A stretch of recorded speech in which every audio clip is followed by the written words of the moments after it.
जय श्री कृष्ण। श्रीमद् भागवत महापुराण तृतीय स्कंद 20वां अध्याय। मैत्रेय ऋषि द्वारा संसार की उत्पत्ति का वर्णन। सूत जी बोले, हे ऋषियों, 12 अवतार की कथा सुनने से विदुर जी को अत्यंत प्रसन्नता प्राप्त हुई। तब उन्होंने मैत्रेय जी से पूछा, हे महात्मन, ब्रह्मा जी ने संसारी जीवों को किस प्रकार उत्पन्न किया? अब आप वह वृतांत सुनाइए। मैत्रेय जी ने कहा, जब पृथ्वी स्थिर हो चुकी तब श्री पर ब्रह्म प्रभु की माया से 24 तत्व प्रकट हुए। उसके अनंतर यक्ष नामक एक पुरुष उत्पन्न हुआ। जब उस पुरुष को भूख तथा प्यास लगी तब वह कोई भोज्य पदार्थ न मिलने के कारण ब्रह्मा जी को खाने के लिए बढ़ चला। यह देखकर ब्रह्मा जी ने क्रोधित होकर जब उसे ऐसा करने से मना किया तब उनके क्रोध द्वारा रक्ष नामक एक तमोगुनी राक्षस की उत्पत्ति हुई। उन दोनों को देखकर ब्रह्मा जी ने भयभीत हो जीवों को उत्पन्न करना बंद कर दिया तथा अपने मन में विचार किया कि यदि मैं इस शरीर द्वारा अब अन्य जीवों को उत्पन्न करूंगा तो वे सब भी तमोगुनी होंगे। इसीलिए मुझे ज्ञानी एवं धर्मात्मा प्राणियों की उत्पत्ति के लिए इस शरीर को त्याग कर दूसरा सतोगुनी शरीर धारण कर लेना चाहिए। ऐसा विचार कर ब्रह्मा जी ने अपना वह शरीर त्याग कर दूसरा शरीर धारण कर लिया। तत्पश्चात उस शरीर द्वारा दाहिने अंग से स्वयंभू मनु नामक एक पुरुष एवं बाएं अंग से शत्रुपा नामक स्त्री का जन्म हुआ। ब्रह्मा जी ने उन दोनों का परस्पर विवाह कर दिया। तब स्वयंभू मनु ने ब्रह्मा जी से कहा, हे महाराज, आप मेरे लिए क्या आज्ञा देते हैं? यह सुनकर ब्रह्मा जी ने विचार किया कि मेरे जिस शरीर से स्वयंभू मनु तथा शत्रुपा उत्पन्न हुए उस शरीर से मैंने श्री नारायण जी का तप नहीं किया था, इसलिए श्री हरि का भजन किए बिना इन दोनों के द्वारा ज्ञानी तथा धर्मात्मा पुरुष उत्पन्न ना होंगे। यह सोचकर ब्रह्मा जी ने मनु तथा शत्रुपा को यह आज्ञा दी कि पहले तुम श्री नारायण जी का तप एवं स्मरण करो, तत्पश्चात संसारी जीवों की उत्पत्ति करना। ब्रह्मा जी की यह आज्ञा पाकर स्वयंभू मनु तथा शत्रुपा उसी समय तपस्या करने के लिए वन में चले गए। उनके चले जाने के बाद ब्रह्मा जी ने श्री नारायण जी का स्मरण करके उनसे प्रार्थना की, हे परम प्रभु, आप मेरे अपराध क्षमा कर दें। सृष्टि उत्पन्न करने से मुझसे बहुत भूलें हुई हैं। अब आप कृपा कर मुझे अपनी सामर्थ्य प्रदान करें जिससे यह कार्य सरल हो जाए तथा मैं सृष्टि कर सकूं। ब्रह्मा जी द्वारा इस प्रकार स्मरण किए जाने पर श्री नारायण जी ने उन्हें ध्यान में दर्शन देकर यह उपदेश दिया, हे ब्रह्मा, मेरी कृपा से तुम्हारा शरीर शुद्ध हो गया है। अब तुम सृष्टि की रचना करो, उससे धर्मात्मा तथा ज्ञानी जीव उत्पन्न होंगे। श्री नारायण जी की यह आज्ञा पाकर ब्रह्मा जी ने उन्हीं की कृपा से मरीचि, कश्यप, अत्रि, अंगिरा, पुलत्स्य, कृतु, भृगु, वशिष्ठ, दक्ष तथा नारद ये 10 पुत्र उत्पन्न हुए। उन 10 पुत्रों ने ब्रह्मा जी से कहा, हे पिता, आप जो आज्ञा दे उस कार्य को करने के लिए हम प्रस्तुत हैं। ब्रह्मा जी बोले, तुम लोग श्री नारायण जी की तपस्या करने के पश्चात संसारी जीवों को उत्पन्न करो, इसी में मेरी और श्री नारायण जी की प्रसन्नता है। यह सुनकर नारद, अंगिरा और क्रतु ने तो कोई उत्तर नहीं दिया, परंतु भृगु आदि 7 पुत्र अत्यंत प्रसन्न हुए। तदंतर ब्रह्मा जी के वे 10 पुत्र तप करने के लिए वन में चले गए। जिस समय ब्रह्मा जी के शरीर से स्वयंभू मनु तथा शत्रुपा की उत्पत्ति हुई थी उस समय उनके पूर्व शरीर की हड्डी और चमरू से एक अंधेरा प्रकट हुआ। उस अंधेरे को यक्ष और रक्ष ने स्त्री जानकर ग्रहण कर लिया। 21वां अध्याय। स्वयंभू मनु, शत्रुपा एवं कर्दम ऋषि के तप से प्रसन्न होकर भगवान श्री नारायण जी द्वारा वरदान तथा दर्शन देने का वृत्तांत। मैत्रेय ऋषि बोले, हे विदुर जी, स्वयंभू मनु तथा शत्रुपा ने वन में जाकर 10,000 वर्षों तक भगवान नारायण जी का ध्यान करके तपस्या की। तब भगवान ने प्रसन्न होकर उन दोनों को अपना दर्शन दिया और बोले, मैं तुमसे बहुत प्रसन्न हूँ, अतः तुम मनो इच्छित वरदान मांग लो। उस समय मनु और शत्रुपा भगवान के दर्शन करके बहुत प्रसन्न हुए और हाथ जोड़कर इस तरह कहने लगे, हे भगवान, हमने जगत की रचना करने और राज सिंहासन का आनंद पाने के लिए तप किया, तो यह हमसे बड़ी भूल हुई। हमें राज्य पाने की अपेक्षा मुक्ति पाने के लिए तपस्या करनी चाहिए थी। यह सुनकर श्री नारायण जी भगवान कहने लगे, हे मनु महाराज, तुमने जिस कार्य के निमित्त मेरी तपस्या की है वह और उसके अनंतर तुम जो कुछ भी चाहो वह मुझसे मांग सकते हो। प्रभु को अपने ऊपर अधिक प्रसन्न हुआ देखकर मनु और शत्रुपा हाथ जोड़कर प्रार्थना करते हुए इस प्रकार बोले, हे भगवान, हम लोगों की यह इच्छा है कि हमें आप जैसा पुत्र प्राप्त हो। यह वचन सुनकर भगवान बोले, मेरे समान तो समस्त विश्व में कोई भी नहीं हो सकता, इसलिए स्वयं मैं ही तुम्हारे यहाँ पुत्र रूप में अवतार ग्रहण करूंगा। इतनी बात कहकर श्री नारायण भगवान अंतर ध्यान हो गए। तब स्वयंभू मनु और शत्रुपा ने वन से लौटकर पितामह ब्रह्मा जी के पास आकर दंडवत की और फिर वे अपने पिता ब्रह्मा जी के आदेश से समस्त भूमंडल का राज्य करने लगे। तत्पश्चात स्वयंभू मनु और शत्रुपा के द्वारा उत्तानपाद एवं प्रियव्रत नामक 2 पुत्र और आकुति, देवहूति एवं प्रसूति नामक 3 कन्याओं का जन्म हुआ। उत्तानपाद का पुत्र ध्रुव हुआ। प्रियव्रत पहले तो नारद जी के ज्ञानोपदेश से विरक्त हो गए थे, परंतु पुनः ब्रह्मा जी द्वारा समझाने पर उन्होंने 7 द्वीपों का राज्य किया और स्वयंभू मनु ने आकुति का विवाह रुचि नामक ऋषि के साथ किया। हे विदुर जी, ब्रह्मा जी के द्वितीय पुत्र कर्दम ऋषि ने भी अपने पिता की कथनानुसार 10,000 वर्षों तक श्री नारायण जी भगवान का तप किया। जब तप से प्रसन्न होकर भगवान ने उन्हें दर्शन दिया और वरदान मांगने को कहा, उस समय कर्दम ऋषि ने प्रभु को साष्टांग प्रणाम करने के पश्चात हाथ जोड़कर विनय करते हुए कहा, हे सर्वांतर्यामी प्रभु, मैंने सृष्टि रचना के निमित्त तप किया है, इसलिए आप मुझको इसी के हेतु वरदान दीजिए। यह सुनकर भगवान कहने लगे, मैं तुम्हें यह वरदान तो देता ही हूँ, इसके अनंतर तुम और कुछ जो चाहोगे वह सब भी तुम्हें प्राप्त होगा। और सुनो, आज से तीसरे दिन स्वयंभू मनु अपनी कन्या देवहूति का विवाह तुम्हारे साथ करेगा, सो तुम उस विवाह को स्वीकार कर लेना। इस तरह वरदान देने के बाद श्री नारायण जी के नेत्रों से यह विचार कर आंसू गिरने लगे कि देखो, कर्दम ऋषि ने केवल विवाह के लिए ही 10,000 वर्ष तक ऐसा घोर तप किया है। जिस जगह पर श्री नारायण जी के नेत्रों से आंसू गिरे थे, वहां विदुसर नामक तीर्थ बन गया। यह तालाब अभी तक कुरुक्षेत्र के पास उपस्थित है। इस तरह आंसू टपकने के बाद नारायण भगवान ने कर्दम ऋषि से कहा, हे ऋषि, जो प्राणी इस सरोवर में स्नान करेगा उसका मन धैर्य कर्मों में लग जाएगा और उसके सारे पाप नाश हो जाएंगे। इतना कहकर त्रिलोकीनाथ अंतर्ध्यान हो गए। इसके बाद कर्दम ऋषि राजा स्वयंभू मनु के आने की प्रतीक्षा करने लगे।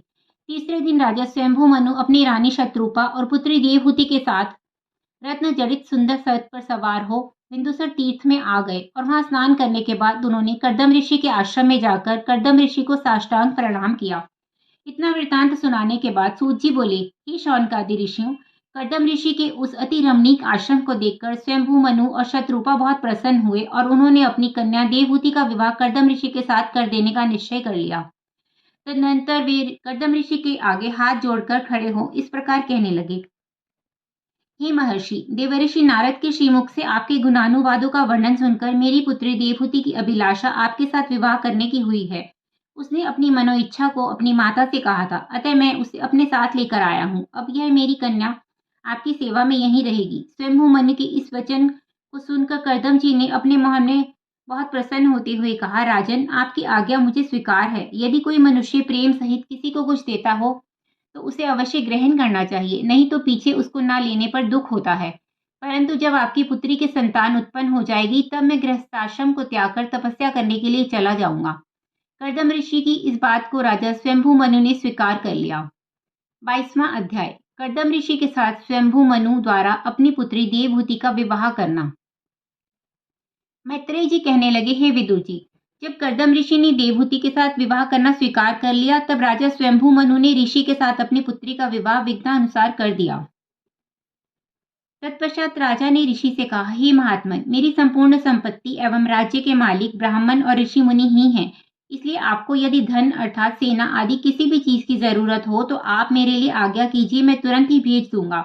यह सुनकर कर्दम ऋषि ने मुस्कुराते हुए कहा, हे राजन, हमको इन वस्तुओं में से किसी की जरूरत नहीं है।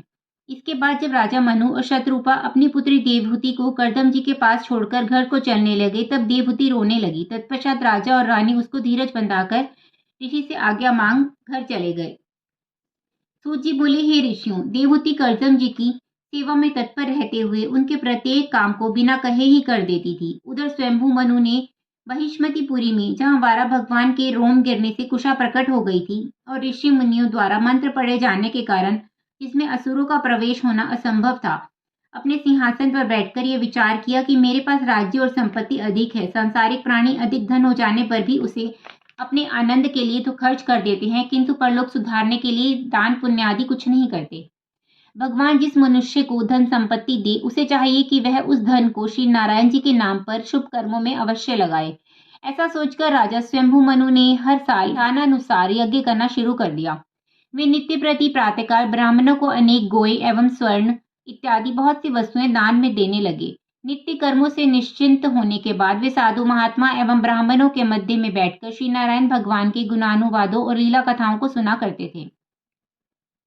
जिस समय कोई साधु संत तथा महापुरुष नहीं होते थे उस समय वे स्वयं ही भगवान नारायण का ध्यान करते और उनके चरणारविंदों में मन लगाते थे। इस तरह 71 चतुर्युग पर्यंत उन्होंने राज्य किया। श्री नारायण जी की दया और हरिभजन के प्रताप के कारण अंतकाल तक उनका यश एवं वैभव जैसे का तैसा बना रहा। उनका कोई भी क्षण भगवत चर्चा एवं हरिस्मरण के बिना व्यतीत नहीं होता था। उनके राज्य में आवश्यकता अनुसार वर्षा होती थी और वृक्षादि हर समय फल फूलों से लदे रहते थे। उनकी समस्त प्रजा सुख भोगते हुए भगवान श्री नारायण जी का भजन कीर्तन तथा स्मरण करती रहती थी। दुख का नाम तो किसी ने स्वप्न में भी नहीं सुना था। 23वां अध्याय। योग बल द्वारा कर्दम ऋषि का पुष्पक विमान प्रकट करके उसमें बैठकर देवहूति के साथ आनंद करना। मैत्रेय जी बोले, हे विदुर जी, देवहूति हर समय अपने पति की सेवा में लगी रहती थी। एक दिन मैं अपने पति के सम्मुख हाथ जोड़कर खड़ी हुई। उसके हाथ जोड़ने का कारण यह था कि उसके मन में गृहस्थ जीवन के सुखोपभोग की अभिलाषा थी। कर्दम ऋषि तो उसकी सेवा और पतिव्रता धर्म से बहुत प्रसन्न रहते ही थे। उस समय उन्होंने अपने तपोबल से यह बात जान ली कि मेरी स्त्री को गृहस्थ जीवन के सुखोपभोग की अभिलाषा है। यह जानकर उन्होंने अपने हृदय में विचार किया कि इसने एक राजपुत्री होते हुए भी कभी भी मुझसे अपने लिए वस्त्राभूषण आदि की मांग नहीं की है, इसलिए इसकी कामनाओं को अवश्य पूर्ण करना चाहिए। ऐसा विचार कर ऋषि देवहूति से बोले, हे राजपुत्री, मैं तुमसे बहुत प्रसन्न हूँ। जो तेरी इच्छा हो सो मांग ले। तू अपने हृदय में यह मत सोच कि मैं तुझे मनोइच्छित वस्तु कहाँ से लाकर दूंगा। श्री नारायण भगवान की कृपा से मैं तुझे संसार की समस्त वस्तुएं दे सकता हूँ। यह सुनकर देवहूति ने मुस्कुराते हुए कहा, हे नाथ, आप लोक परलोक दोनों जगह के आनंददाता हैं। जब मैंने आप जैसे महापुरुष को पति रूप में प्राप्त कर लिया, तब मुझे और किस वस्तु की अभिलाषा शेष रह गई है जिसे मैं आपसे मांगू। मेरे पिता ने आपको ऐसा महापुरुष एवं गुणवान समझकर ही तो मुझे आपको अर्पित किया है। अब मुझे केवल एक बार गृहस्थ सुख के उपभोग करने की अभिलाषा है, क्योंकि बार बार भोग विलास करना भी उचित नहीं है। देवहूति के ऐसे वचन सुनकर कर्दम ऋषि बोले, हे राजपुत्री, तू धीरज धर, मैं तेरी मनो इच्छा अवश्य पूरी करूंगा। ऋषि के ऐसे प्रिय वचन सुनकर देवहूति अपने हृदय में विचार करने लगी कि मेरे पास वस्त्र आभूषण एवं सुखोपभोग की कोई भी वस्तु तो है ही नहीं, और मेरा यह शरीर भी मिट्टी एवं धूल से लथपथ रहा आता है। ऐसी हालत में भोग विलास किस तरह हो सकेगा। जिस समय देवहूति ने अपने हृदय में यह विचार किया, उसी समय अंतर्यामी कर्दम ऋषि ने उनके मन का सब हाल जान लिया। तब उन्होंने अपने योग बल से उसी समय वहां एक ऐसा मनोहर रत्न जड़ित विमान प्रकट कर दिया जो स्वर्ण से निर्मित और आकार प्रकार से बहुत बड़ा था। उसमें चारों ओर मोतियों की झालरें लटक रही थी और रेशमी मखमली बिछौने बिछे हुए थे। उस विमान में इंद्रपुरी के मकानों से भी अधिक सुंदर अनेकों मकान बने हुए थे। देवहूति ने जब उस विमान को देखा, तब अपने हृदय में यह विचार किया कि मेरा धूल दूसरित शरीर इस विमान पर बैठने योग्य नहीं है। तब देवहूति के मन की बात को समझकर ऋषि ने अपने योग बल द्वारा निर्मल और स्वच्छ जल से परिपूर्ण एक नारायण कुंड को उत्पन्न किया। उस कुंड में सुहावने कमल खिल रहे थे और उन कमलों पर भौरे गूंज रहे थे। उस कुंड को उत्पन्न करने के बाद कर्दम ऋषि ने देवहूति से कहा, हे राजपुत्री, तू कुंड में स्नान कर ले। पति की आज्ञा को पाकर देवहूति ने जब उस कुंड में स्नान किया तो उसका स्वरूप देव कन्या के समान दिव्य हो गया और उसकी आयु 16 वर्ष की कन्या के तुल्य हो गई। जिस समय वह कुंड से बाहर निकली, तब वह सुंदर वस्त्र और आभूषणों को पहने हुए थी। उसके साथ ही 1000 सुंदर दासियां भी, जो सुंदर वस्त्र आभूषणों से सुसज्जित थी और अपने हाथों में चवर लिए हुए थी, उस कुंड से बाहर निकली देवहूति से कहने लगी, हे राजपुत्री, हम सब तुम्हारी दासी हैं। उस समय देवहूति ऐसी प्रतीत हो रही थी कि उसे देखकर कामदेव की स्त्री रति भी लज्जित हो जाए। जब कर्दम ऋषि ने अपनी चंद्रमुखी पत्नी की ओर देखा, तब उन्होंने हृदय में विचार किया कि मुझे भी अपना शरीर ऐसा ही सुंदर बना लेना चाहिए। ऐसा निश्चय कर ज्यों ही कर्दम ऋषि ने उस कुंड में स्नान किया, त्यों ही वे अश्विनी कुमार के समान दिव्य स्वरूप युवावस्था वाले हो गए। इस प्रकार श्री नारायण जी की कृपा से जब दोनों पति पत्नी तरुण हो गए, तब वे प्रसन्न होकर विमान में जा बैठे। समस्त दासियां भी उसमें बैठकर अपना अपना कार्य करने लगी। सुख और विलास की जो सामग्रियां वैकुंठ और इंद्रलोक में रहती हैं, वे सब भगवान की कृपा से उस विमान में विद्यमान थी। हे विदुर, उस विमान में रहकर कर्दम ऋषि और देवहूति ने बहुत समय तक सांसारिक सुखों का उपभोग किया।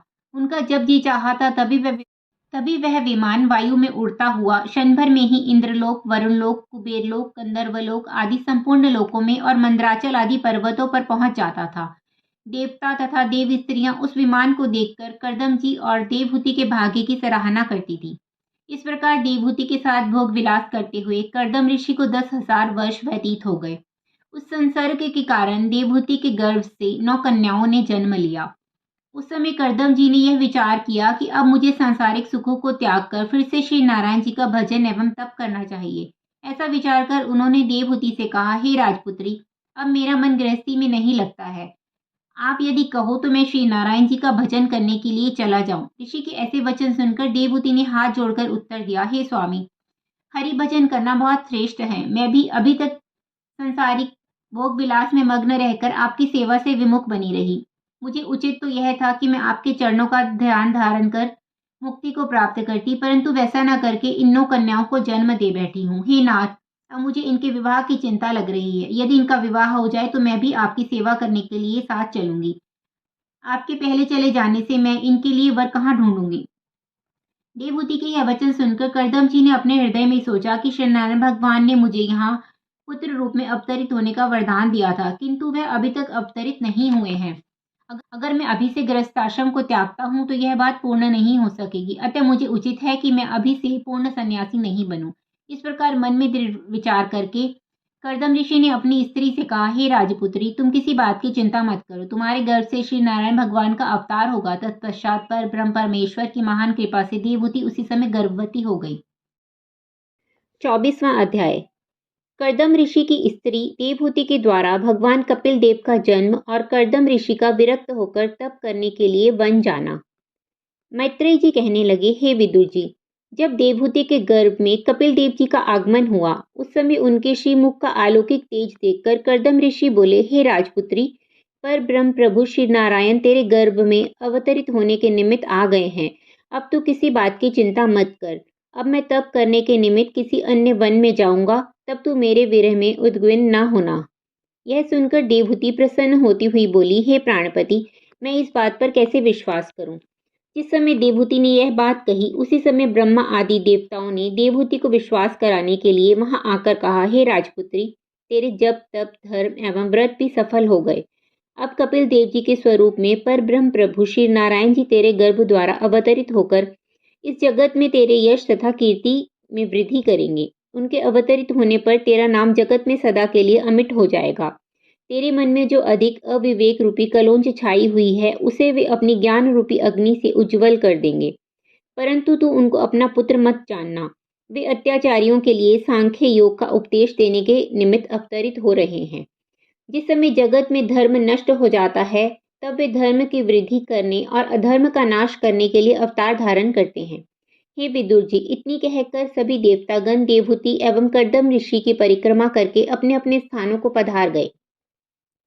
देवहूति को हरि मंदिर जानने के कारण देवताओं को बहुत प्रसन्नता प्राप्त हुई थी।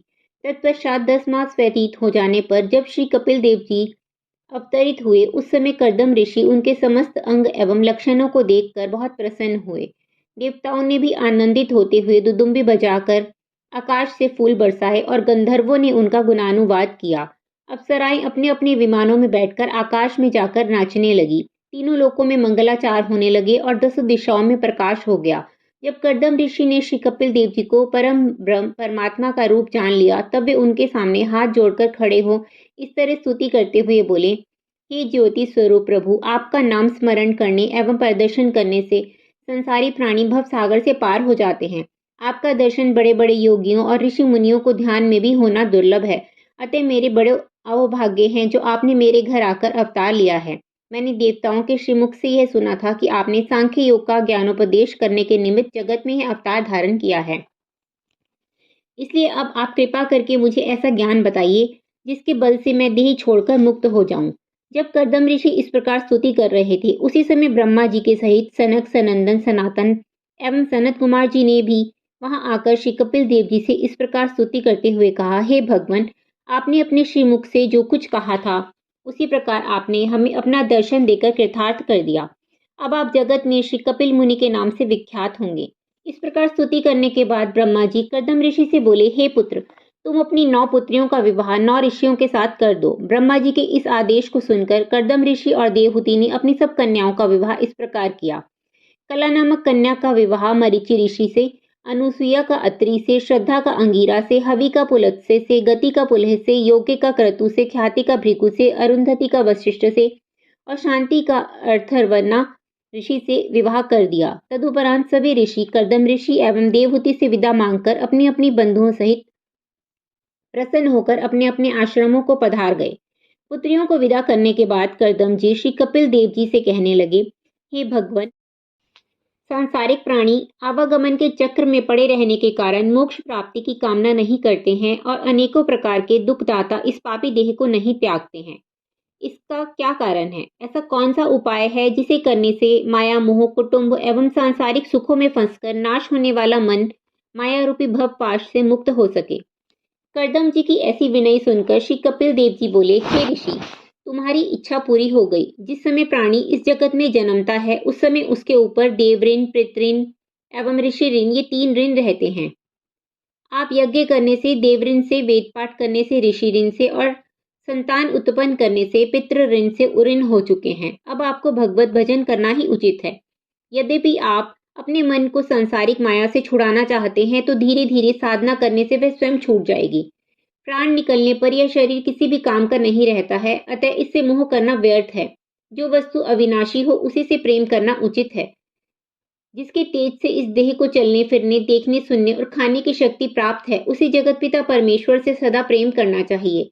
वह जगत पिता मैं ही हूँ और मेरी ही शक्ति सब जीवों में वास करती है।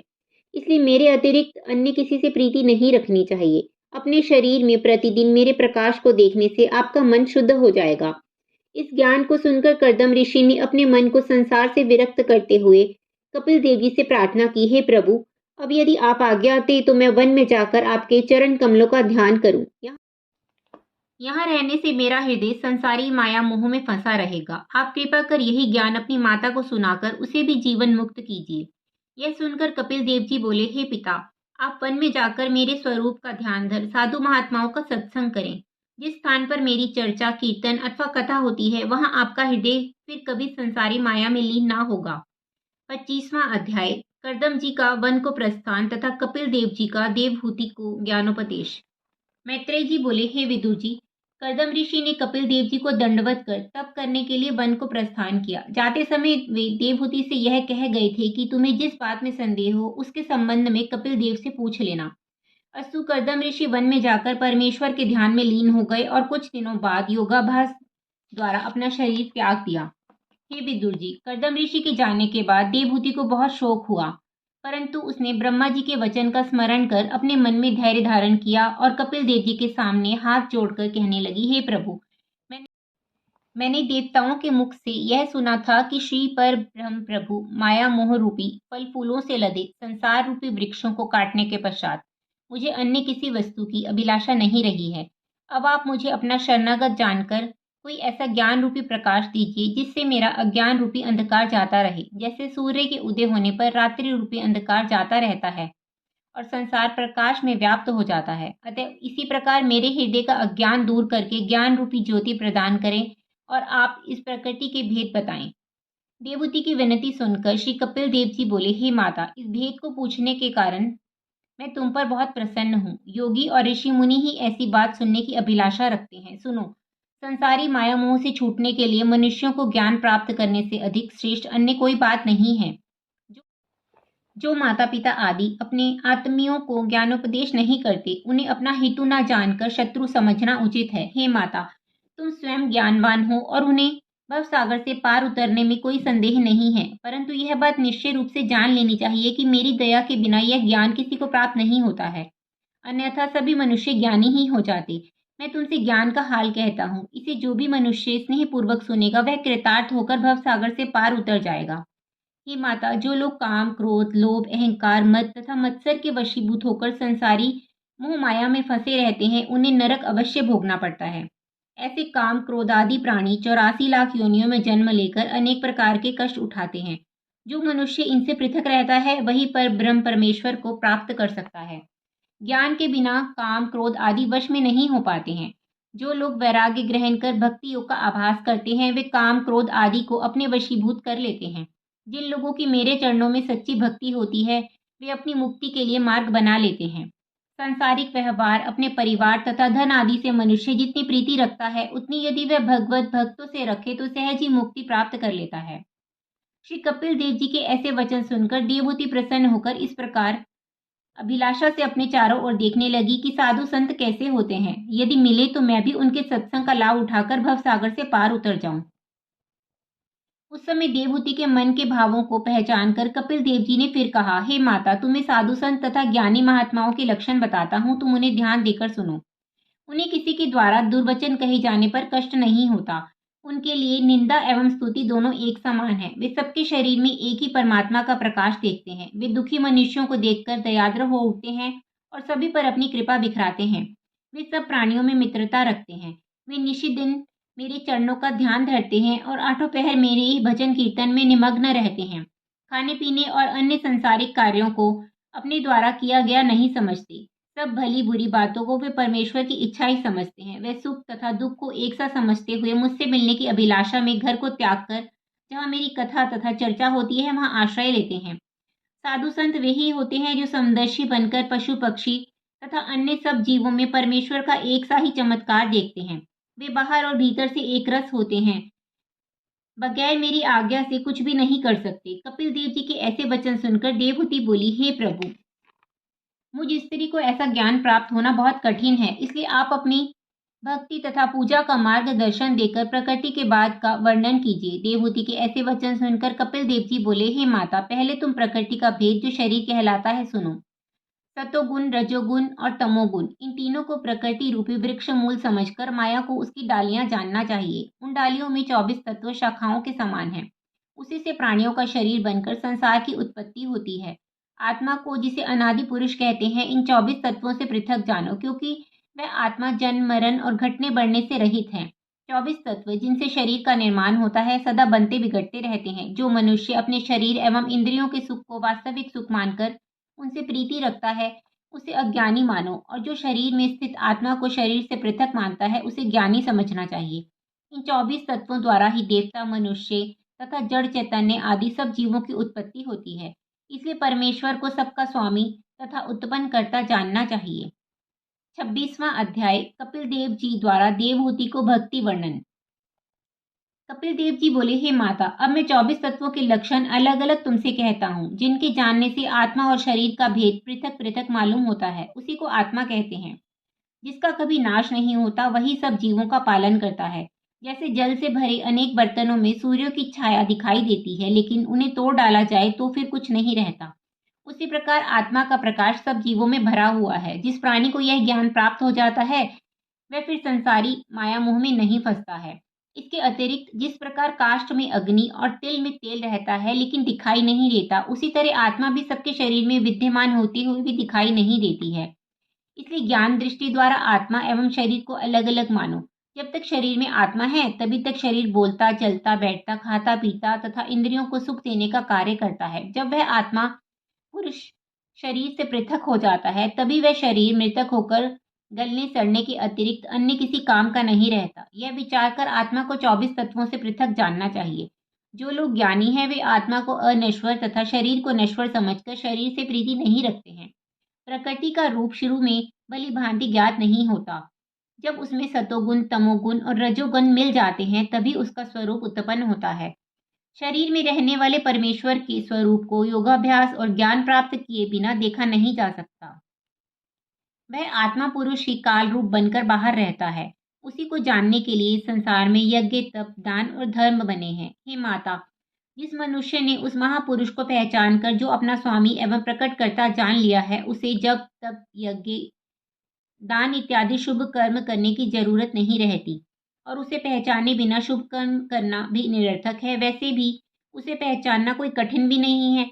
वह भक्ति एवं प्रेम करने से सहज ही जान लिया जाता है। इसलिए तुम भक्ति करके उस आदि पुरुष को जानने की कोशिश करो, तब तुम्हें अन्य कोई भी कर्म करने की आवश्यकता नहीं पड़ेगी और संसारी शोक से मुक्त हो जाओगे। अब मैं तुमको 4 प्रकार की सात्विक, राजसी, तामसी और नव विद्या भक्ति सुनाता हूँ। उसे ध्यान पूर्वक सुनना। परब्रह्म परमेश्वर को प्राप्त करने के लिए सात्विक भक्ति जल के समान निर्मल है। उसमें मोक्ष पद पाने के अलावा और कोई इच्छा नहीं रहती है। राजस भक्ति स्त्री, पुत्र, धन इत्यादि सांसारिक सुखों के उपभोग के लिए की जाती है। तामसी भक्ति को शत्रु का वध करने के निमित्त किया जाता है। परंतु नव विद्या भक्ति करने वाले मनुष्य को सांसारिक सुख, मुक्ति तथा अन्य किसी भी चीज की कामना नहीं रहती है। यह भक्ति मुझे बहुत ही प्यारी है। मेरे चरणार विंदों को स्मरण करने का नाम ही भक्ति है। भक्ति के लिए उचित है कि वे आठों पहर सच्चे मन से मेरे चरणार विंदों का स्मरण करे और मेरे ही नाम का जप करते हुए अपने हाथों से मेरी सेवा करे तथा पांव से तीर्थाटन करे। जो मनुष्य मेरी सात्विक, राजसी तथा तामसी भक्ति करते हैं, मैं उनकी इच्छाओं को पूरी कर देता हूँ, परंतु जो मनुष्य मेरी नैवेद्य भक्ति करते हैं, मैं उनसे बहुत प्रसन्न हूँ तथा सदा यही विचारता रहता हूँ कि इन्हें ऐसी कौन सी वस्तु दूं जिससे मैं इनसे उऋण हो जाऊं। 27वां अध्याय। भगवान कपिल देव जी द्वारा सांख्य योग का ज्ञानोपदेश। श्री कपिल देव जी बोले, हे माता, अब मैं सांख्य योग का ज्ञानोपदेश करता हूँ जिसे तुम मन लगाकर सुनो। इस ज्ञान को अधिक उत्तम समझकर तुम किसी दूसरे से मत कहना, क्योंकि यह ज्ञान प्रत्येक मनुष्य को शीघ्र प्राप्त नहीं होता है। तुम समस्त सांसारिक बंधनों को झूठा जानो, उन्हें कभी सत्य नहीं जानना चाहिए। यदि तुम्हें कहीं यह शंका हो कि सब सांसारिक माया झूठी ही है, तो फिर जप, तप, यज्ञ तथा अधर्म की बातें भी झूठी ही हैं। तो ऐसा ही जानना चाहिए कि ये जगत झूठा है, परंतु मनुष्य जो पाप अथवा पुण्य करते हैं, उनका फल उन्हें सुख दुख के रूप में अवश्य ही भोगना पड़ता है। इस विषय में तुमसे एक प्राचीन कथा का वर्णन कहता हूँ, उसे ध्यान पूर्वक सुनो। एक समय एक मनुष्य जंगल में लकड़ी काटकर उसका बोझ अपने सिर पर रखकर बेचने के लिए जा रहा था। मार्ग में जब वह दोपहर की गर्मी के कारण थक गया, तब एक पेड़ के नीचे जाकर उसने अपने सिर पर रखे हुए ईंधन के बोझ को उतारकर धरती पर रख दिया। तत्पश्चात वह पास के एक कुएं से जल पीकर वहीं पर बैठकर आराम करने लगा। इतने में ही उसने देखा कि एक घुड़सवार अपने घोड़े को दौड़ाता हुआ जल पीने के लिए उस कुएं की ओर चला आ रहा था। उसे देखकर लक्कड़हारे के हृदय में यह विचार प्रकट हुआ कि यदि मेरे पास भी घोड़ा होता तो मैं भी उस पर बैठकर इसी प्रकार चलता। यूं पैदल ही सिर पर बोझ रखकर चलने से तो धूप में पैर जलते हैं। इसी सोच में वह लक्कड़हारा कुएं की जगह पर सो गया। तब उसे स्वप्न में घोड़ा मिल गया। जब वह घोड़े पर सवार हो उसे दौड़ाने लगा तो वह घोड़े से गिर गया। उस स्वप्नावस्था में जब वह उछला तो कुएं में गिरने के कारण उसके हाथ पांव टूट गए। इसलिए हे माता, जिस प्रकार उसका घोड़ा मिलना मिथ्या और कुएं में गिरने से चोट लगना सत्य हुआ, उसी प्रकार संसारी सुख को तो मिथ्या स्वप्न मत जानना चाहिए, परंतु पाप करने से मनुष्य को दंड अवश्य मिलता है, इसे सत्य ही जानना चाहिए। जब लोगों ने उस लकड़हारे को कुएं से निकालने की कोशिश की, उस समय कुएं के अंदर से ही वह बोला, जब स्वप्न में घोड़े पर चढ़ने से ही मैंने यह फल पाया है, तो जो लोग नित्य घोड़े पर चढ़ते हैं वे न जाने किस गहरे कुएं में गिरकर दंड पावेंगे।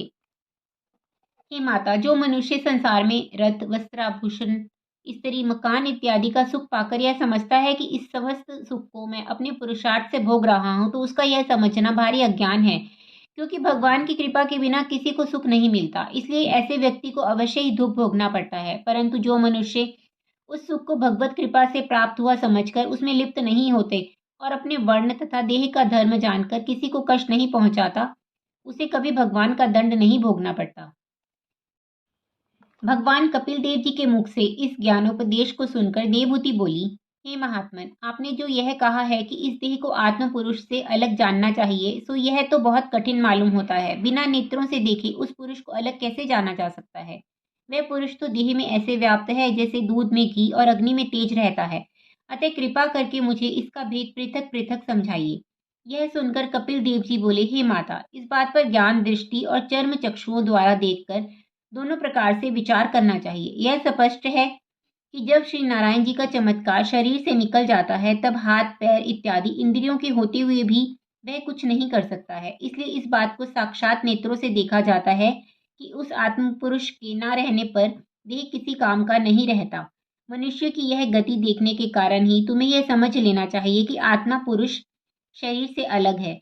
जैसे विषयी मनुष्य के पास संपत्ति देखकर उसके धन और धर्म को वेश्या अनेक तरह से नष्ट कर देती है, वैसे ही मेरी माया धर्मात्मा पुरुषों के समीप जाकर उन्हें कई प्रकार से छलने का प्रयास करती है। उस समय जो लोग मेरी शरण में रहते हैं, उन पर उस माया का कोई प्रभाव नहीं पड़ता है। गंगा मेरे चरणों से प्रकट हुई है। जो मनुष्य उसमें स्नान करते हैं, वे सब पापों से मुक्त हो जाते हैं। श्री कपिल देव जी द्वारा इस ज्ञान को सुनकर देवहूति ने कहा, हे प्रभु, मैंने आपके कथनानुसार आत्मा को शरीर से अलग समझ लिया है, परंतु मेरे मन का ऐसे शीघ्रतापूर्वक सांसारिक माया जाल से अलग होना एवं श्रीहरि के चरणों में अनुरक्त होना बहुत कठिन दिखाई देता है। जिस दिन से आपके पिता तपस्या करने के लिए वन में गए हैं, उस दिन मैं उन्हें एक क्षण के लिए भी नहीं भूल पाती हूँ। मेरा हृदय उन्हीं की चिंता में लगा रहता है। अतः आप कृपा कर मुझे कोई ऐसा उपाय बताइए जिससे मुझे ज्ञान तथा मुक्ति सहज में ही मिल जाए। तब कपिल देव जी बोले, हे माता, मैं तुम्हें भक्ति योग का सरल मार्ग बताता हूँ, तुम उसे ध्यान पूर्वक सुनो। श्री नारायण जी से मिलने के लिए यदि कोई व्यक्ति अपने मन को धीरे धीरे लगाता है तो उसे मुक्ति अवश्य ही प्राप्त हो जाती है। जिस प्रकार की कोई मनुष्य तीर्थ यात्रा के लिए घर से निकले और प्रतिदिन चलता रहे तो वह किसी न किसी दिन अपने गंतव्य स्थान पर पहुंच ही जाता है। उसी तरह जब कोई पथिक मार्ग में थकने के बाद किसी से यह पूछता है कि ठहरने का कोई ठिकाना अभी कितनी और दूर है, जब उसे यह मालूम होता है अभी थोड़ी दूर और है, तब वह थका हुआ होने पर भी उसी स्थान पर जैसे तैसे पहुंच ही जाता है। परंतु यदि उसे यह पता चले कि अभी ठहरने की जगह बहुत दूर है तो वह थक कर वहीं ठहर जाता है।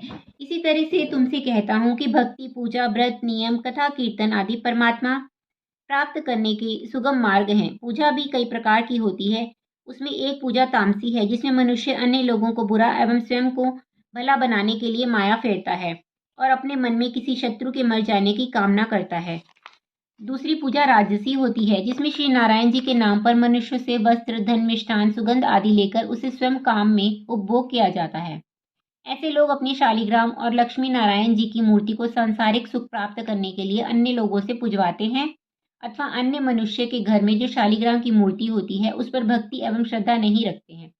तीसरी सात्विक की पूजा है जो मुक्ति प्राप्त करने के लिए की जाती है। चौथी भक्ति निर्गुण है, इसमें मुक्ति प्राप्त करने की इच्छा भी नहीं रखी जाती। इस भक्ति के अलावा यज्ञ, तप, पूजा, दान, व्रत आदि जो भी शुभ कर्म किए जाते हैं वे सब परमेश्वर के नाम पर अर्पित कर दिए जाते हैं और उनके बदले में कोई इच्छा नहीं रखी जाती। हे माता, मेरी कथा और कीर्तन सुनते समय जो भक्त करुणा के स्थलों पर रो देता है तथा हर्ष के स्थान पर आनंद विभोर हो उठता है, उसे देखकर मैं अत्यंत प्रसन्न होता हूँ और अपने मन में सदैव यह विचार करता हूँ कि मैं उस भक्त को प्रसन्न करने के लिए ऐसी कौन सी वस्तु दूं जिससे उसके ऋण से उऋण हो सकूं। इस तरह के भक्त जीवन मुक्त होते हैं। 28वां अध्याय। श्री कपिल देव जी द्वारा देवहूति को मनुष्य शरीर की उत्पत्ति एवं मृत्यु का वर्णन। मैत्रेय जी बोले, हे विदुर, इतनी कथा सुनकर देवहूति ने श्री कपिल देव जी से पूछा, हे प्रभु, जो मनुष्य श्री नारायण जी से विमुख रहते हैं उनका मरने के बाद क्या हाल होता है, यह सुनाने की कृपा करें। श्री कपिल देव जी बोले, हे माता, संसारी मनुष्य परिवार, घर, धन आदि माया जाल में पड़कर अपनी आयु को व्यर्थ नष्ट कर देते हैं। युवावस्था में मनुष्य जिन व्यक्तियों का पालन पोषण करता है वे ही व्यक्ति वृद्धावस्था में उसे कष्ट पहुंचाते हैं। अब मैं तुमसे मनुष्य की उत्पत्ति, जन्म और मरण का हाल कहता हूँ। श्री नारायण जी की कृपा से स्त्री को जिस दिन गर्भ रहना होता है उस दिन मैथुन के समय पुरुष का वीर्य स्त्री के रज के साथ मिलकर खौलने लगता है। 5वें दिन उसमें पानी के समान बुलबुला उठता है तथा 10वें दिन उसकी बेर के समान गांठ बंध जाती है। 15वें दिन वह गांठ मांस का पिंड बनकर कुछ लंबी तथा गोल हो जाती है। 1 मास में उसमें हाथ, पांव तथा मस्तक के चिन्ह बनने आरंभ होते हैं। दूसरे मास में उंगलियां बनती हैं तथा तीसरे मास में चमड़ा एवं हड्डी का निर्माण होता है। चौथे मास में शरीर में रोए तथा आंख, कान आदि इंद्रियों के आकार बन जाते हैं। श्री नारायण जी की कृपा से 5वें मास में उसमें जीवात्मा का प्रवेश हो जाता है। तब उसे भूख तथा प्यास सताने लगती है। 6वें मास में उसका मस्तक नीचे और पैर ऊपर हो जाते हैं। उस स्थिति में उसका हृदय बहुत घबराता है। 7वें महीने में उसे अपने पिछले कई जन्मों को तथा 8वें महीने में 100 जन्म पीछे का हाल याद आने लगता है। उस समय उसे ज्ञान प्राप्त होता है और वह अपने हृदय में यह विचार कर पछताने लगता है कि मैंने पिछले जन्मों में अमुक अमुक कर्म करके ऐसा दुख अथवा सुख प्राप्त किया था। उस समय वह श्री नारायण जी का स्मरण कर इस प्रकार विनती करने लगता है कि हे प्रभु, मैंने पिछले जन्मों में संसारिक सुख और स्त्री पुत्र आदि के मोह में पड़कर अपना ज्ञान नष्ट कर दिया था। इसी से मैं इस जन्म में मुक्ति नहीं पा सका। संत महात्माओं का सत्संग न करने के कारण ही अब मैं यहाँ उल्टा लटका हुआ दुख पा रहा हूँ। हे प्रभु, अब आप कृपा कर मुझे इस नरक कुंड से बाहर निकाल दीजिए। मैं आपकी तन मन से सेवा करता रहूंगा। अब आप मुझ पर ऐसी कृपा कीजिए कि यह ज्ञान मुझे किसी प्रकार विस्मरण ना हो तथा संसार में पहुंचकर मैं ऐसा कार्य करूं जिसके द्वारा इस जन्म मरण से मैं सदैव को मुक्ति पा जाऊं। हे माता, जब 9वां अथवा 10वां मास आता है तब वायु का वेग उसे बाहर गिरा देता है। गर्भावस्था में कन्या बाईं तथा पुत्र दाहिनी ओर की कोख में रहता है। जिस समय वह पृथ्वी पर गिरकर रुदन करता है उस समय वह श्री जगदीश्वर जी की माया से अपने पूर्व जन्म का ज्ञान भूल जाता है। तब वह अपनी बाल्यावस्था में भूख प्यास लगने पर भी रोने के अतिरिक्त कुछ बोल नहीं सकता। वह बिछौने पर पड़ा पड़ा मल मूत्र आदि करता है और जब तक कोई उसे उठाता नहीं तब तक उसी में पड़ा रहकर कष्ट पाता रहता है। तदुपरांत उसके माता पिता मलमूत्र आदि धोकर उसे गोद में उठा लेते हैं। शैशव अवस्था के बाद जब वह 5 वर्ष का बालक होता है तब उसके माता पिता उसे विद्या सीखने के लिए गुरु को सौंप देते हैं। विद्या अध्ययन के समय वह मारा पीटा जाता है और अपनी इच्छा अनुसार खेलने भी नहीं पाता। वही बालक 16 वर्ष की अवस्था प्राप्त होने पर तरुण कहलाता है। उसी समय वह अच्छे अच्छे वस्त्राभूषण पहनता है और काम, क्रोध, मोह आदि में पड़कर अपने समान किसी दूसरे को नहीं समझता। यदि वह दरिद्र होता है तो दूसरों को सुंदर वस्त्राभूषण पहने देखकर उसे ईर्ष्या होती है। फिर विवाह होने के बाद घर में स्त्री आ जाने पर वह खाने कमाने की चिंता में पड़ जाता है और उसी चिंता में दिन रात चिंतित रहकर अपने जीवन को व्यर्थ गंवाने लगता है। जिस मनुष्य ने अपने पूर्व जन्म में दान, धर्म आदि शुभ कर्म नहीं किए होते हैं, वह अधिक दरिद्र होकर पेट भरने की चिंता में आठों प्रहर दुखी रहता है। जब उसके पुत्र पुत्री आदि प्रकट होते हैं तब वह उनकी ममता में पड़कर अनेक प्रकार से झूठ सत्य बोलकर धन कमाता है और उनका पालन पोषण करता है। युवावस्था बीतने पर जब वृद्धावस्था आती है तब मनुष्य को आंखों से कम दिखाई देता है, कानों से कम सुनाई पड़ता है। उस समय धन कमाने की शक्ति भी नष्ट हो जाती है। तब वह अपने घर में पड़ा हुआ लंबी लंबी सांस लेता है और पछताता हुआ इस प्रकार विचार करता है कि अब मैं अपनी संतान का पालन पोषण किस प्रकार करूंगा।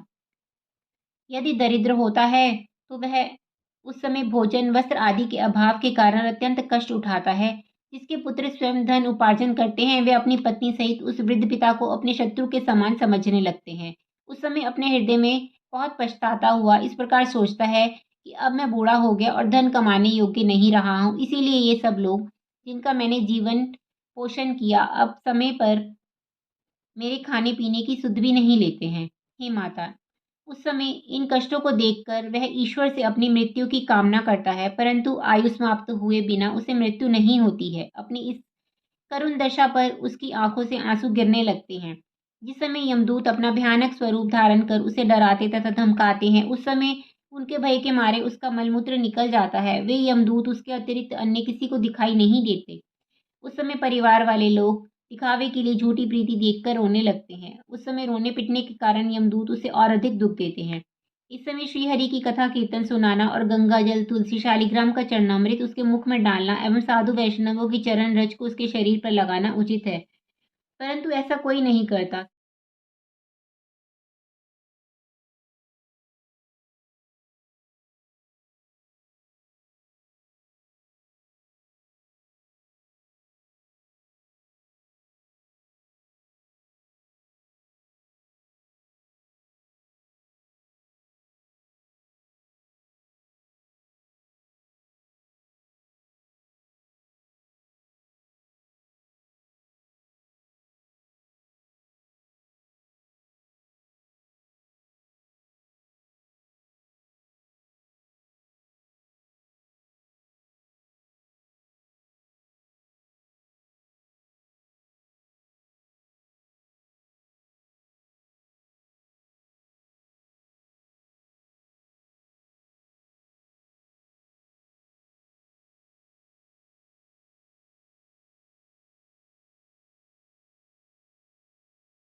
सब लोग दिखावे के लिए बैठे बैठे केवल रोते ही रहते हैं। 29वां अध्याय, यमदूत द्वारा पापी जीवों को यमराज के पास ले जाने का वर्णन। मैत्रेय जी ने कहा, हे विदुर जी, इतने कथा सुनकर देवहूति बोली, हे प्रभु, मृत्यु के पश्चात मनुष्य का क्या हाल होता है, यह और बताने की कृपा करें। श्री कपिल देव जी ने कहा, हे माता, इन सब कष्टों के उपरांत यमराज के दूत उस जीव को यमपाश में बांधकर लोहे के मुद्गरों से पीटती हुई यमराजपुरी के स्वामी यमराज के पास ले जाते हैं। यमपुरी इस मृत्यु लोक से 99,000 योजन की दूरी पर है। मार्ग में जब जीव को भूख प्यास लगती है तब वह अपने किए हुए पापों का स्मरण कर बहुत पछताता है। यमपुरी के मार्ग की पृथ्वी अग्नि के समान जलती है। उस पृथ्वी पर 30वां अध्याय, विविध पापों के करने से नरक प्राप्ति का वर्णन। भगवान कपिल देव जी बोले, हे माता, जो पापी मनुष्य यमपुरी में पहुंचकर नरक भोगते हैं उनके विभिन्न पापों का दंड मैं तुमसे अलग अलग वर्णन करता हूँ। जो मनुष्य किसी अन्य व्यक्ति की संपत्ति जबरन छुड़ा लेता है उसे यमदूत बहुत ऊंचे पहाड़ की चोटी पर से नीचे ढकेल देते हैं। नीचे गिरने पर जब उसके शरीर का चूर चूर हो जाता है तब यमपुरी में निवास करने वाले बड़े बड़े गिद्दादी पक्षी उसका मांस खाते हैं और जौंक के समान तीक्ष्ण रौरव नामक कीड़े उसका रक्त चूसते हैं। उस समय यमदूत उस प्राणी से इस प्रकार कहते हैं कि तुमने दूसरे की जितनी संपत्ति ली है उतने ही कल्पों पर्यंत तुम्हारी यही दशा रहेगी। जो मनुष्य स्वयं उत्तम भोजन करता है और उत्तम वस्त्र धारण करता है परंतु अपने कुटुंबियों और मित्रों को उन्हें नहीं देता और जो साधु महात्माओं की सेवा नहीं करता है उसे नरक में पहुंचकर बहुत जोर की भूख लगती है। उसी समय यमदूत उसी के शरीर का मांस नोचकर उसे खाने के लिए देते हैं और कहते हैं कि जिस देह को तुमने पालन किया था उसी को स्वयं खाओ। जो मनुष्य किसी साधु महात्मा को दुर्वचन कहकर उसे टेढ़ी आंख से देखता है उनकी आंखों को यमपुरी के गिद्ध अपनी चोंच से फाड़ डालते हैं और उसके मांस तथा मस्तक के गूदे को निकाल देते हैं। जो मनुष्य अथवा संसार में न्यायाधीश पद पर बैठने वाला व्यक्ति किसी निरपराध को दंड देता है उसे दो पत्थरों की चट्टान के मध्य में रखकर कोलू के समान पेरा जाता है। जो मनुष्य किसी को जहर देता है या किसी के घर में आग लगाता है उसे तलवार की धार के समान पैने पत्ते वाले पेड़ पर ले जाकर ढकेल दिया जाता है और उस वृक्ष से गिरने पर उसका शरीर चूर चूर हो जाता है। जो मनुष्य पराई स्त्री से भोग करता है उसकी देह लोहे की स्त्री की मूर्ति को आग में तपाकर चिपटा दिया जाता है। जो मनुष्य पराई धरोहर हड़पते हैं उसे अग्नि के समान जलती हुई पृथ्वी पर लिटाकर उसकी देह पर गर्म तेल छिड़का जाता है। तत्पश्चात उसे खोलते हुए तेल की कढ़ाई में पटक दिया जाता है। जो मनुष्य जीव हिंसा करता है उसे पीप और लार से भरे हुए लालाभक्ष नामक नरक में ले जाकर जल के स्थान पर उसी पीप और लार को पिलाया जाता है। जो मनुष्य न्यायालय या पंचायत में झूठी गवाही देते हैं उन्हें सांप और बिच्छुओं से काटने से बड़ी तकलीफ होती है। हे माता, जो मनुष्य जैसा पाप करता है उसको यमपुरी में पहुंचकर वैसा ही दुख भोगना पड़ता है।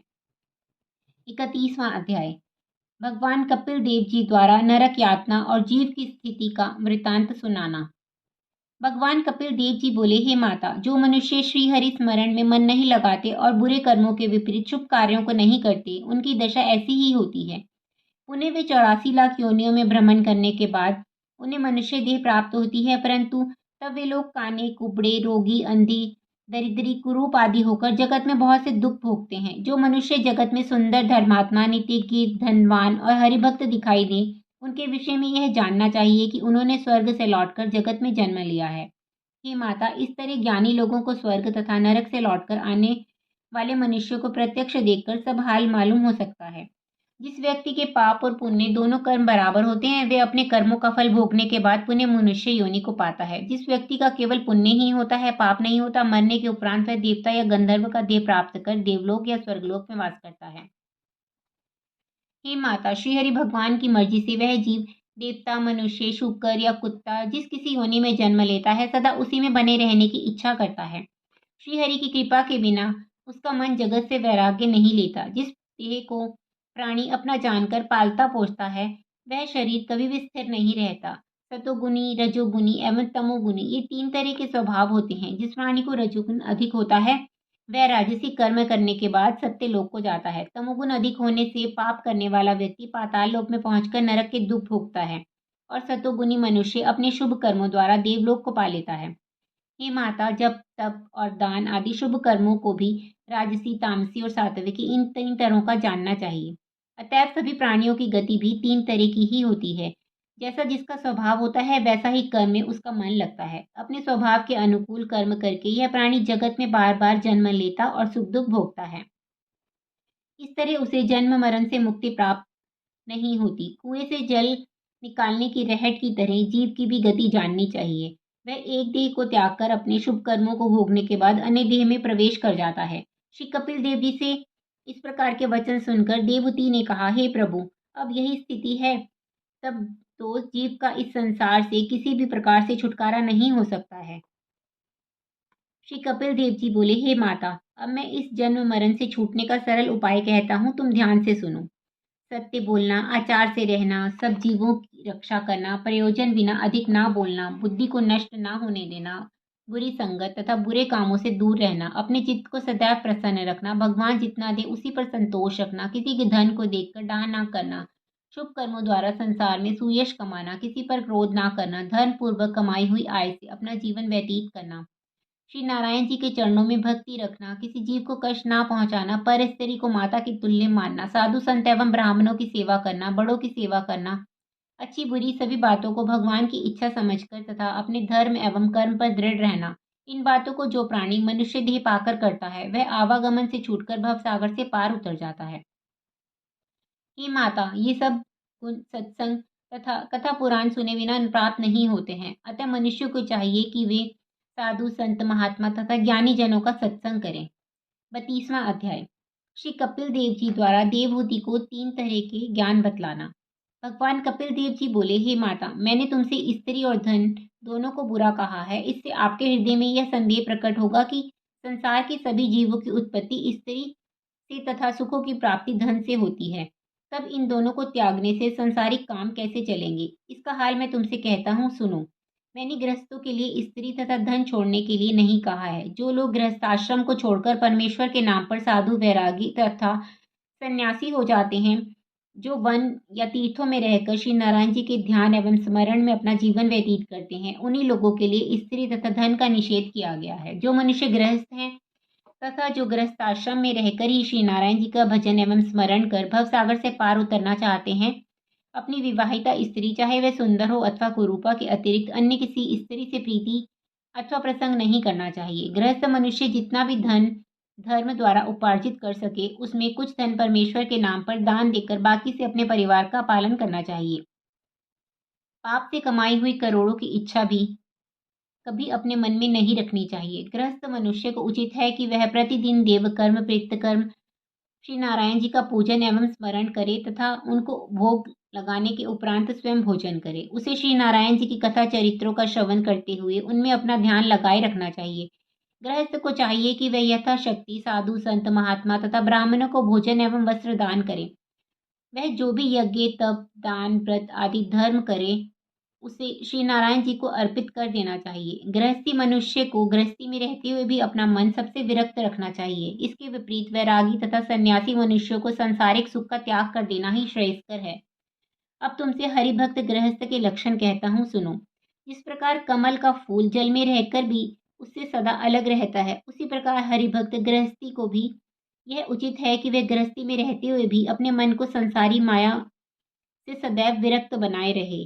जो गृहस्थ इस प्रकार का आचरण करते हैं तथा अपने हृदय में सदैव श्री नारायण जी का ध्यान लगाए रहते हैं, वे मृत्यु के पश्चात सूर्य मंडल में होकर वैकुंठ लोक को जाते हैं। अब अज्ञानी गृहस्थियों के लक्षण सुनो।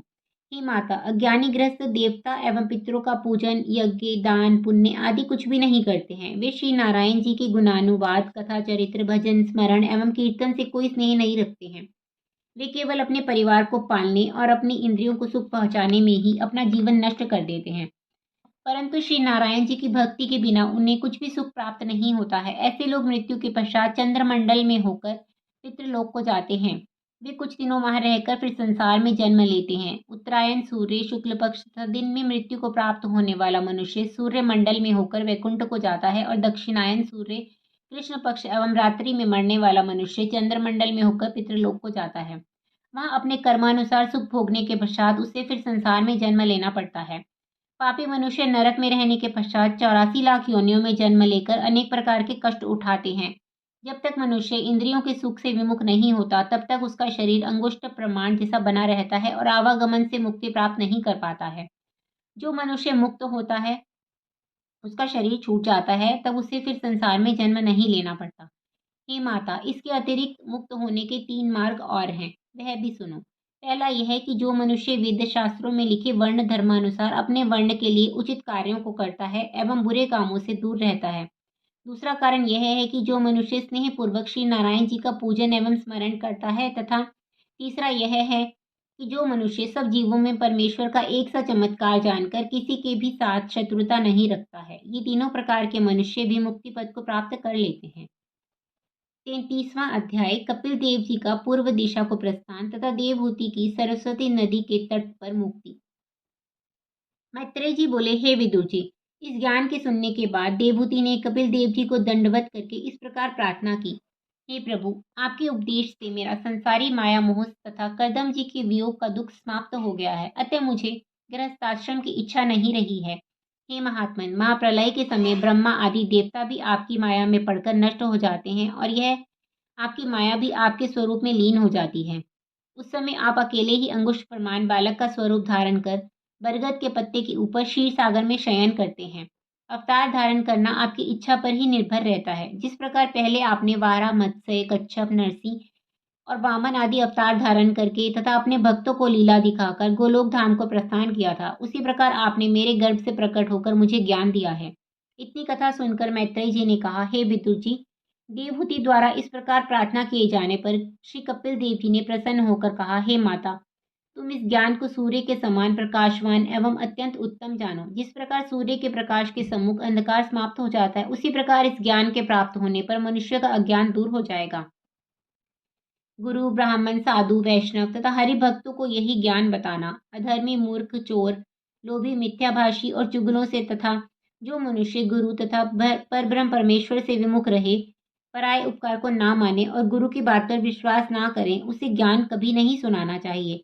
इतना वृतांत कहकर पुनः कपिल देव जी बोले, हे माता, अब मैं गंगा सागर तीर्थ के किनारे पर जाता हूँ। तुम्हें जो भी चीज की कामना हो वह मुझसे मांग लो। यह सुनकर देवहूति ने हाथ जोड़कर कहा, हे भगवान, आपके समान त्रिभुवनपति को पुत्र रूप में पाने के कारण अब मुझे किसी भी दूसरी वस्तु के पाने की इच्छा नहीं है। देवहूति की यह वचन सुनकर प्रभु श्री कपिल देव जी पूर्व दिशा की ओर चले गए। तदुपरांत देवहूति भी संसारिक माया से मुक्त हो विमान आदि को वहीं त्याग सरस्वती नदी के तट पर बैठकर पवित्र मन से श्री नारायण भगवान का ध्यान करने लगी। श्री नारायण जी का स्मरण करते समय जब उसका देह सरस्वती नदी में समा गया, तब उसकी चैतन्य आत्मा ने मोक्ष पद को प्राप्त कर लिया। हे विदुर जी, जो कथा मैंने आपसे कही है, इस कथा को जो कोई मनुष्य एकाग्र चित्त से कहेगा, सुनेगा, वह जगत में मनोइच्छित फल प्राप्त करके अंत में मोक्ष पद को पावेगा। जय श्री कृष्ण।